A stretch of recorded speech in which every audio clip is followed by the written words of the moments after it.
Hello, and welcome back to the channel. As you can see here, we're starting another Kit Quest career mode. So I'll just kind of quickly introduce player team and all the good stuff. So as you can see here, we're playing as Empoli in FIFA 23. And as you can probably see in the screen here, you can probably guess who the Kit Quest player is, and it is Guglielmo Vicario. He our goalkeeper, who has been kind of mixed reception this season from the fans, but I still like him a lot, even though he seems like he might want to leave at the end of the season, which would be unfortunate. But I like the passion he shows for the club and like on the pitch stuff. But we'll see what happens at the end of the season, I guess. But yeah, so Vicario is the Kit Quest player in this nice red goalkeeper kit with the funny little ice cream like ad on it, which is kind of interesting. But yeah, so it's in this nice red goalkeeper kit that Empoli wore in the 22-23 season. So as we've done a Cagliari one not that long ago, and a Spurs one. So this is like our third Vicario one. That's because he moved around a lot in Italy before he ended up at Spurs. So yeah, we're doing Empoli. He was there at 2 seasons, once on loan in the 21-22 season, and then on a permanent in this season, the 22-23 campaign. So I figured the season he was on a permanent because it was his last season but in Italy before moving to Spurs. And it's kind of the season, in addition to all his other performance, probably what highlighted him to Ange and the staff, and that's why they signed him. So I'll go with this season. Season 80 overall, which is pretty decent. But yeah, so he's the Kit Quest player. In terms of squad, it looks like it's a 4-3-1-2. I haven't really looked in terms of see if I can find like if there's like a more fancy formation to use, like in terms of like what's more realistic. I'll have to look into it, but I doubt there is because they're like a lower mid-table Italian side, so I don't think many content creators are putting out like real-life Empoli tactics from the 22-23 season, but we'll see. But yes, he's the player. Empoli's the club. Seasons 22-23. So I guess the last thing to really touch on, I guess, is kind of board goals. Let's go to I think it's in the office section. No, it's not. See, it's funny. They change it like every game, so it's hard to figure out like where stuff is. Here we go. Yes, it's this one. So let me pull up the thing on my spreadsheet here. Just give me so I can type this stuff in as I go. All right, league objectives and stuff. All right, so youth development, financial are critical. Youth development, they want 3 youth defenders. That should be easy enough. And then they want 3 under 20 signings. Again, that should be, depending on things, should be, like I said, that's all dependent on like who have to move in and out of the club and stuff. But we'll see. Because with under 20 signings, they can sign like really young guys. It doesn't really matter, and then just like loan them out and stuff. So we'll see. Brand exposure, they want 10 away wins. That's, I don't know. Let's see. Let me pull up my thing. How did they do that? They finished 14th in Serie A that season, so it might be a little hard to get away wins because it looks like most of their wins were at home. Yeah, it looks like all their wins in the league except for 2 were at home. So getting away wins might be a little difficult, but we'll see. Hopefully the sim engine is kind to us. We can get some wins, but it might be a little difficult to get 10. Financial. All right, that's like a very odd number. Keep players salary under 0%. So, all right, 0 salary growth. All right, so that'll be interesting to keep in mind when I'm trying to sign, if I need to make any signings and stuff, is to try and keep the salaries the same as they are now. So like if I guess it should be easy enough because I am kind of like a sell a player, buy a player kind of thing. So as long as the salaries are relatively similar, it should be okay. But even then, I don't really care too much, TBH. Like if you want to go to the club and win a trophy, we're going to have to increase salaries, so that's not going to happen. Domestic success, they want to reach round of 16 in the cup, and they want us to finish mid-table, which they finished 14th, which I would say is lower at the lower end of the table, so might be a little difficult there as well. And then Continental says they're not in Europe, so don't have to worry about that. But yeah, so we are in some interesting objectives here. So the only signings one is 3 young players, so if I do have to make any signings, I guess I'll be going for kind of youth. And which I guess should be not a best bad kind of combination here. If we're trying to sign younger players, like they're not going to want huge salaries, so we should be able to keep salary growth low potentially. But yeah, so we'll see. So based on all these board goals and stuff, and based on kind of, as I said, how they did that season, they finished 14th in the league, and they made it to they got knocked out like in the first round of the cup. So yeah, Yeah, so it might be a little difficult to meet those kind of objectives this season, but you never know because we might get some luck in the sim engine and stuff. But yeah, it's gonna be hard, I think, to. Cause also, what's our budget even? Looking at like just the transfers, just like curious here. Our budget is 9 mil. Oh boy. Yeah, that's not a lot. Okay. Yeah, so this is gonna be a very interesting one. So yeah, our goal this one obviously is, I believe the smaller side is to win a singular trophy. So either obviously the cup is probably the more likely one, or Serie A. But we'll see how it goes. Yeah, so that's it for the intro. I think we kind of covered everything. So in a couple seconds, it'll be the 22-23 season recap, or hopefully we kind of do better than my lower mid-table expectations for us. All right, so here we are at the end of the 22-23 campaign. This was certainly an interesting one. So let's, I guess, get into it. So as you can see here, we somehow did the impossible and finished first in the league at the end of the season. 23 wins, 6 draws, 9 losses for a total of 75 points.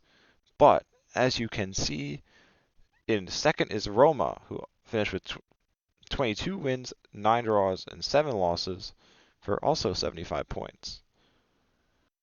And so you would think I was kind of forgot, since like one of my other other Italian series.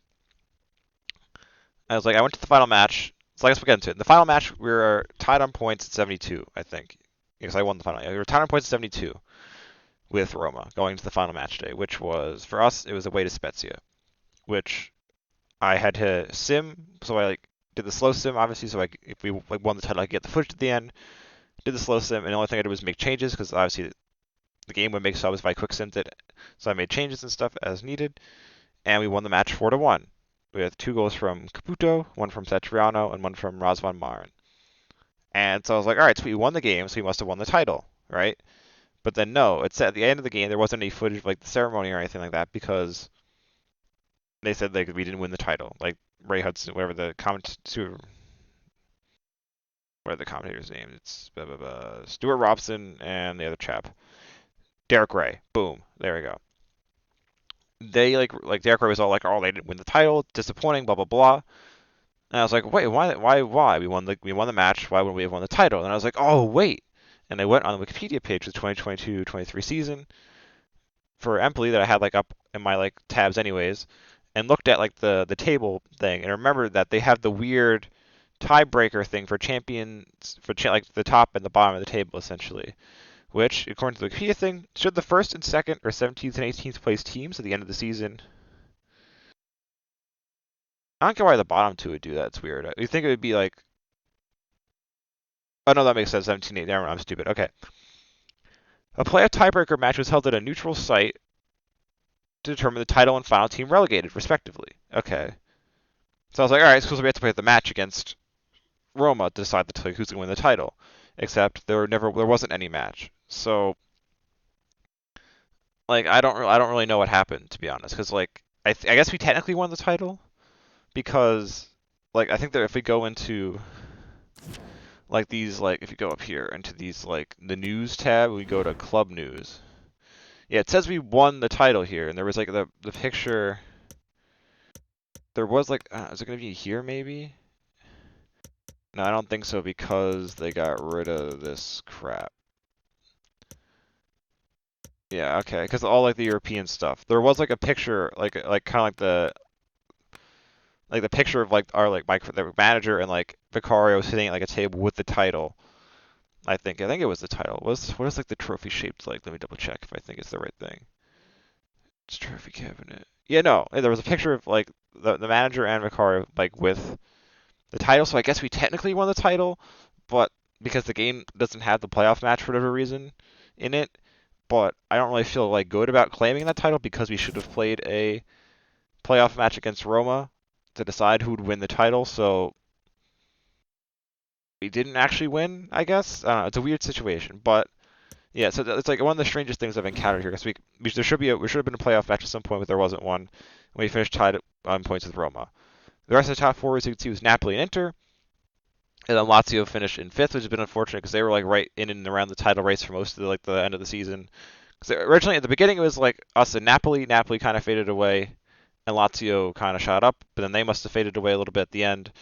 And then it was Roma, who were like, I said, like, because the second to last match of the week season for us. Sorry for me like rambling on, I'm just all confused. Was against Lazio, home against Lazio, where if we'd won that match, well, we would have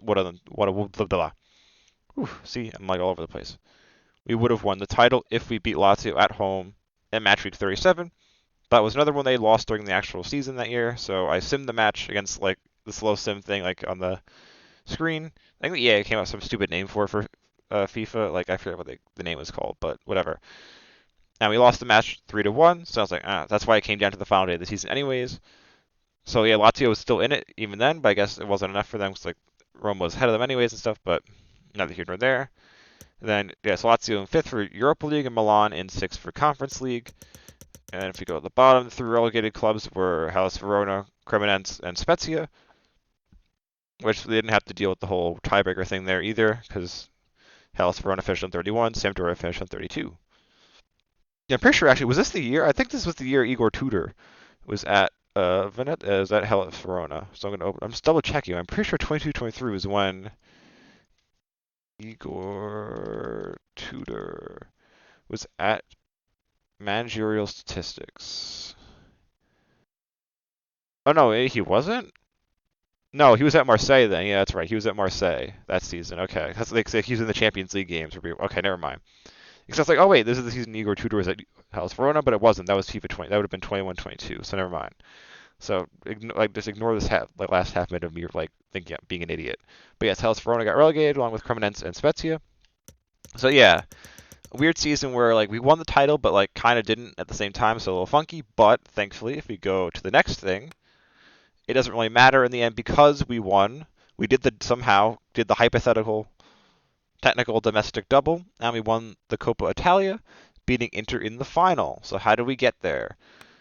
We skip round one. Like Italian Cup is very confusing. Especially, I guess it's less confusing in this game because I actually seem to have there's actually like a playable Serie B and stuff in FIFA 23 and whatnot. Because obviously we did the Genoa kit quest a while ago.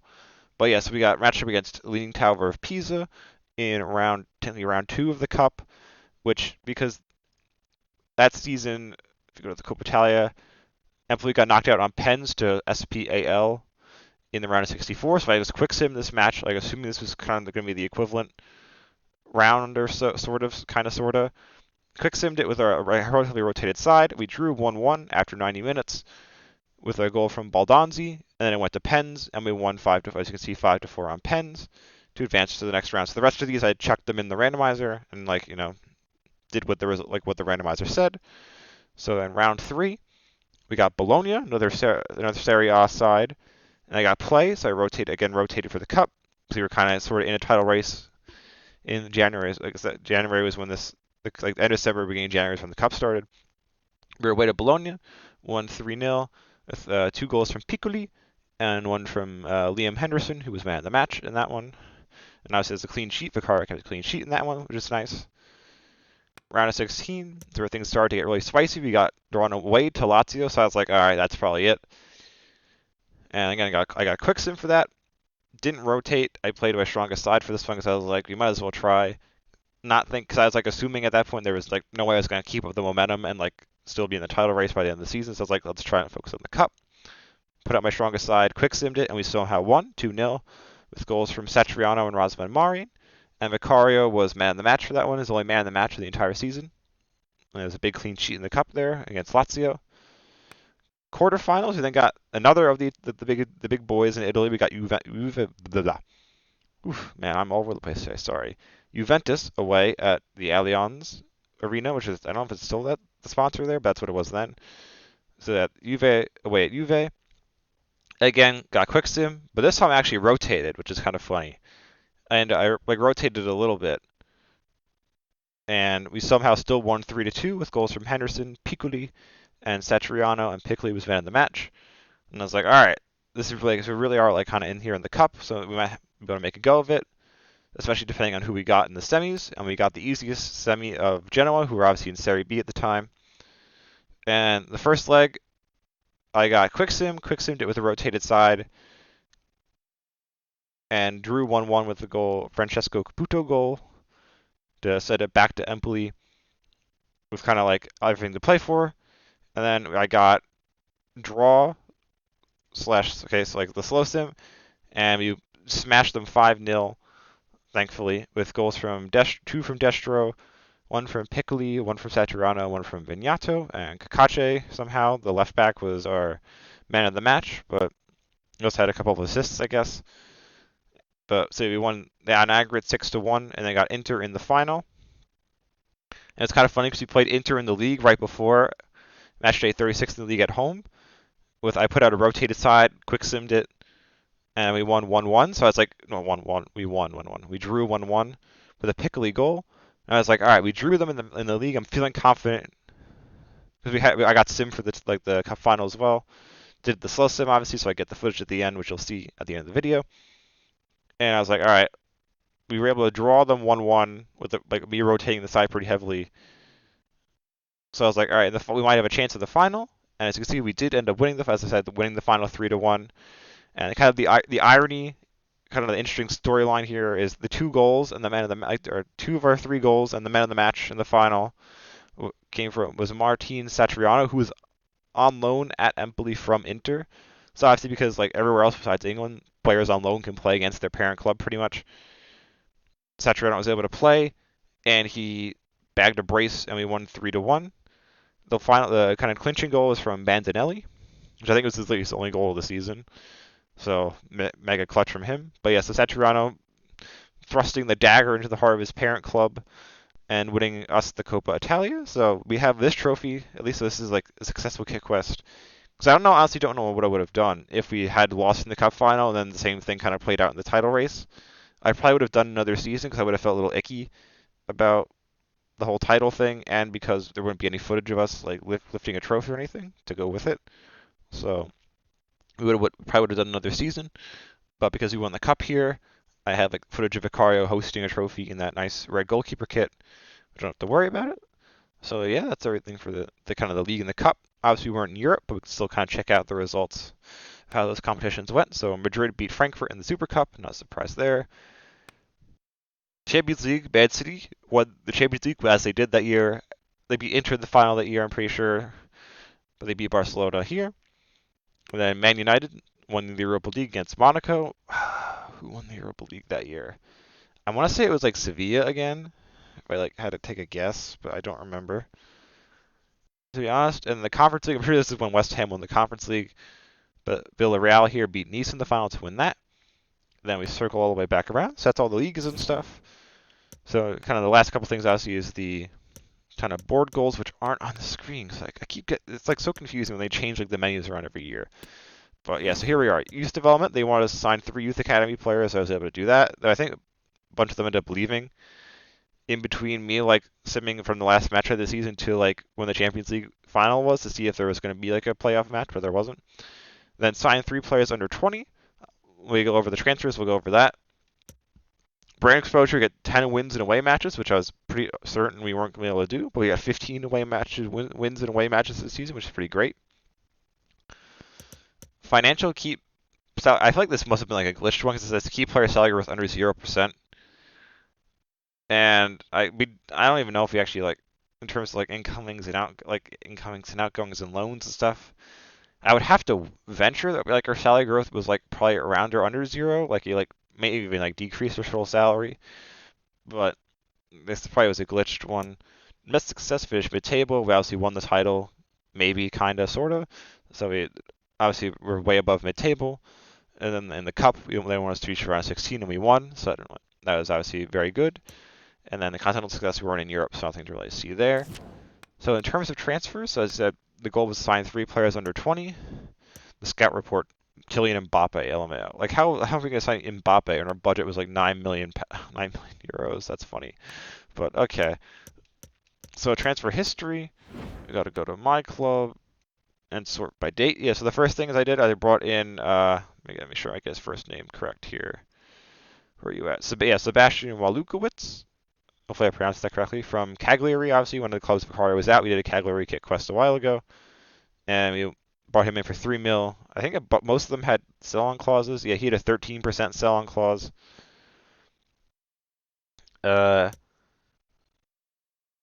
Ujkani here, goalkeeper, he was like one of our only sale that like counted for this season. How we got 330K for him. Sent a couple him on loan. So I guess like because we signed the young players and sent him back out loan doesn't have the original signing. So Ashley Phillips obviously hasn't really made any senior appearances for Spurs yet, but he's like a Spurs player technically. So I brought him in as he's under 20 from Blackburn for £600,000 with a 1% sell-on clause, and then loaned him out to SM. This is a French club on loan for the season. Then Raymondo here, I brought him in from Bologna for £900,000, another 1% sell-on clause. He was at Cagliari, I think, last season, and technically this season, but again, set on loan to another club IRL, and loaned him out to Dusseldorf in Germany for the year. Then this is like one of our actual players I sent out on loan, and then Alfie Devine was the last one. I signed him from Tottenham for £870,000, no sell-on clause or anything. Then loaned him out to Stoke in the Championship, and then brought in at the end of the window. So had a little bit of money left over. I brought in Alberto Grassi on a permanent. He was on loan from Parma. I brought him in on a permanent for 2.2 mil. That's basically our entire budget, and then Destro here was originally supposed to, like, I had him transfer listed at the beginning of the season. No one wanted him during the window. Then he got all pissy and, like, put in a transfer request. No one was really biting. So, like, in order to prevent, like, whatever, like, him playing the entire season, so, like, wasn't really planning on playing him at all, I signed him to a new deal that included a 4.6 million euro release clause, like, not thinking anyone actually would trigger it, and he would just get sold in the January window or after the January window. But then during the January window, we had on loan from Juventus at the original season Marco Piacca. I feel like I butchered it. He was on loan from Juve. Then, even though he was playing a decent amount of matches, Juve recalled him from his loan. So we needed Destro to step up, and he played a handful of matches towards like the second half of the season. And then obviously in April, Wolves triggered his release clause for whatever stupid reason they did that. And so he's going to only leave. Like if he continued on, he would have left. And that would have been all that, and that's kind of it, I think. Yeah, so he was the last transfer. Then in terms of squad stats and stuff, is kind of the last place to go. So we'll kind of go backwards to forwards, I think, because Vicario is like the kick quest player, so go backwards to forwards here. So more like forwards to backwards, technically, if you want to think about it that way. But yeah, so I'm just trying to find the standings thing and see who did what in terms of. Yes, we had no one of the top 10 in goals. Assists, though, we had Caputo here with 12, was top of the league with his 12 assists. And who do we have? Okay, those two guys and him. Okay.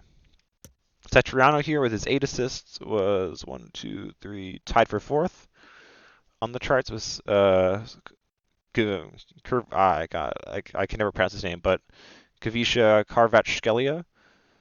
That's my best attempt. Obviously, now it was at Napoli, now at PSG, and Nasiri at Roma. Then Piccoli, I had a lot of fun using him. He was fun to use. Had a lot of clutch goals for us. 10 in the league, 14 all comps, but not in the top 10, obviously. As I dashed here, made a handful of appearances in the second half of the season. 4 goals, 3 assists in those games.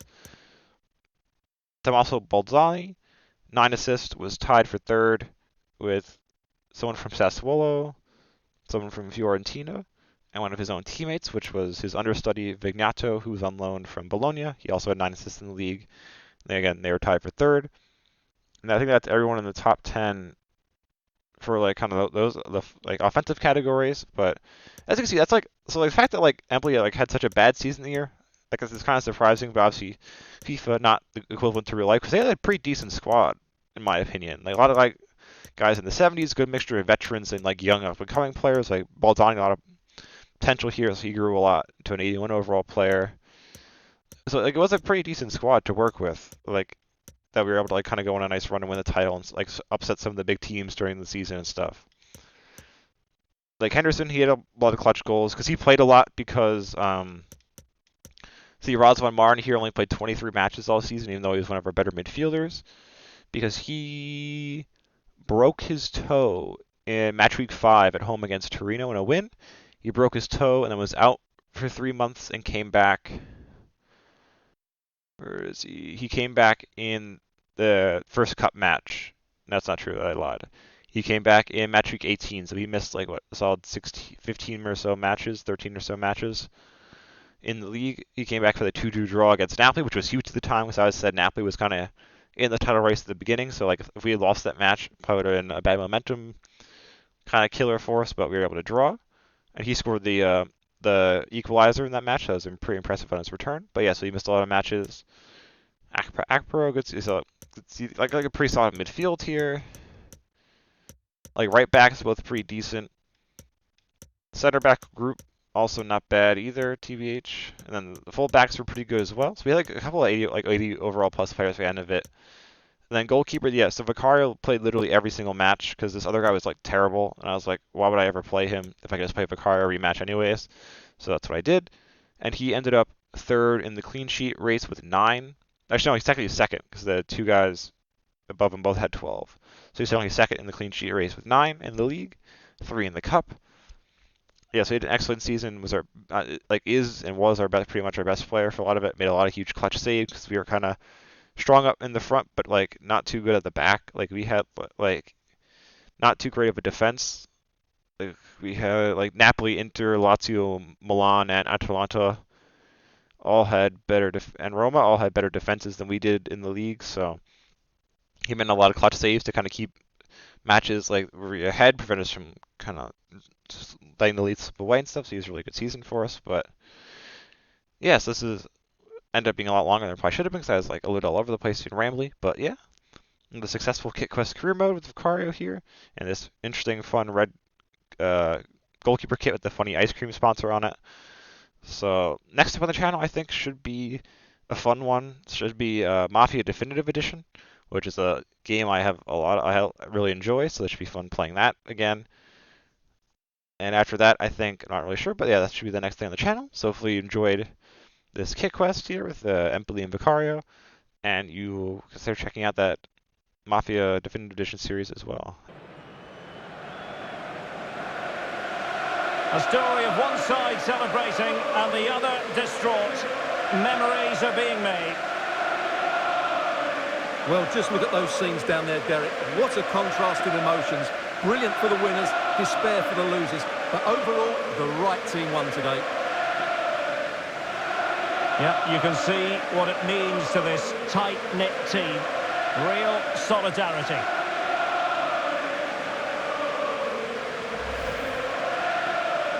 Well, this is special for everybody at the club. What a great moment for any young player. And this is what you dream about when you start playing football. When you're playing in the playground, you want to win a cup. Brilliant moment. It's a special moment in the career of any footballer. And now for the trophy lift itself. The cup winners. Well, you can just see what it means to those players and the manager. That's fantastic stuff. There's always the element of chance in a cup competition. But my goodness, they've taken the rough with the smooth. And now they savour the moment. Full marks to the entire team, and now they get the chance to exhale and enjoy. They've been brilliant in this competition, and so have the fans. They've really got behind their team. They've played a big part in this win. Just look at those faces in the crowd. Great stuff. Yeah, really a match made in heaven between players and fans. And these celebrations are going to continue for quite some time. And now the players get to relax a bit and enjoy having the pictures taken. Well, these photos will be cherished for years to come, won't they? Certainly ones to show the grandchildren.